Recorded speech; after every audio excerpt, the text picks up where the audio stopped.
आपने कभी सोचा है भारत की हॉस्पिटल इंडस्ट्री कहाँ जा रही है?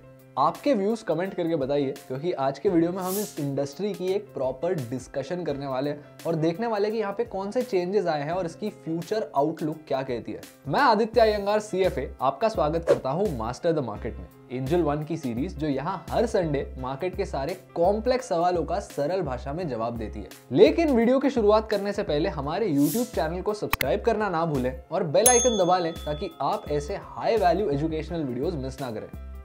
पिछले कुछ सालों में भारत के हॉस्पिटल इंडस्ट्री ने काफी ग्रोथ देखी।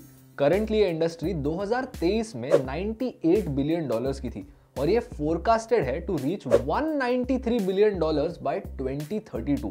इसका CAGR अप्रोक्सीमेटली 8 to 9% के बीच आता है। अब चलिए देखते हैं ये ग्रोथ किन फैक्टर्स की वजह से आ रही है। सबसे मेन कारण है अर्बनाइजेशन इंड्यूस्ड डिजीजेस में ग्रोथ। जब लोग छोटे से बड़े शहर में मूव करते हैं तब उसके वजह से कई सारी डिसीजेस में ग्रोथ हो जाती है। डिसीजेस जैसे हाइपरटेंशन, डायबिटीज, हार्ट इश्यूज और ऐसी सारी हेल्थ कंडीशंस में ग्रोथ की वजह से इन सारे शहरों में जो हॉस्पिटल्स होते हैं उनमें भी ग्रोथ आती है। अब इन सारे अर्बनाइजेशन और लाइफस्टाइल रिलेटेड डिसीजेस की वजह से हॉस्पिटल्स के लिए जो डिमांड है वो कंसिस्टेंट रहती है। इसी के साथ अर्बनाइजेशन और इनकम में ग्रोथ की वजह से प्राइवेट हॉस्पिटल्स की डिमांड भी बढ़ रही है। अब देखिए, इस ग्रोथ के पीछे सरकार के इनिशिएटिव्स भी एक मेजर कारण है। भारत सरकार जो है वो बार बार अलग अलग इनिशिएटिव्स लेकर आती रहती है हेल्थ केयर सेक्टर को बूस्ट देने। आयुष्मान भारत एक ऐसा इनिशिएटिव है जो करंटली वर्ल्ड का one of the largest government funded health care programme है। इस प्रोग्राम के अंडर सरकार ने 32.4 करोड़ लोगों को 5 लाख रुपए तक का इंश्योरेंस कवर दिया है, जिसका इम्पैक्ट डायरेक्टली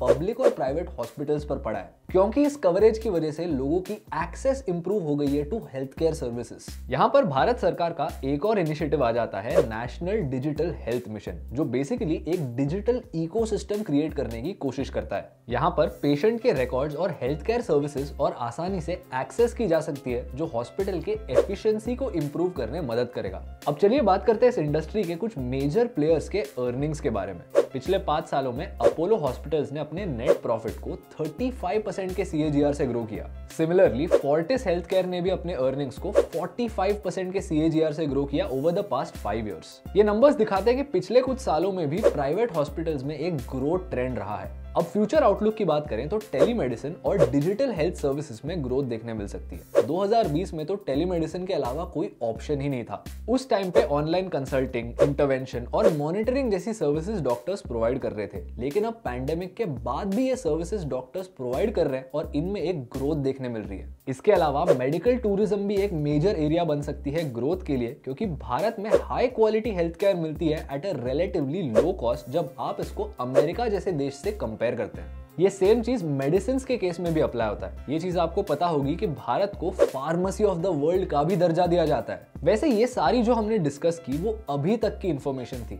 इसके आगे फ्यूचर में क्या होगा आप अपने व्यूज कमेंट करके बताइए। और अगर आपको इस वीडियो से कुछ नया और इंटरेस्टिंग सीखने मिला तो हमारे YouTube चैनल को सब्सक्राइब कीजिए और बेल आइकन दबा लीजिए ताकि आप ऐसे high value educational videos miss ना करें। मैं आपको मिलूंगा अगले संडे, तब तक के लिए keep learning and keep investing.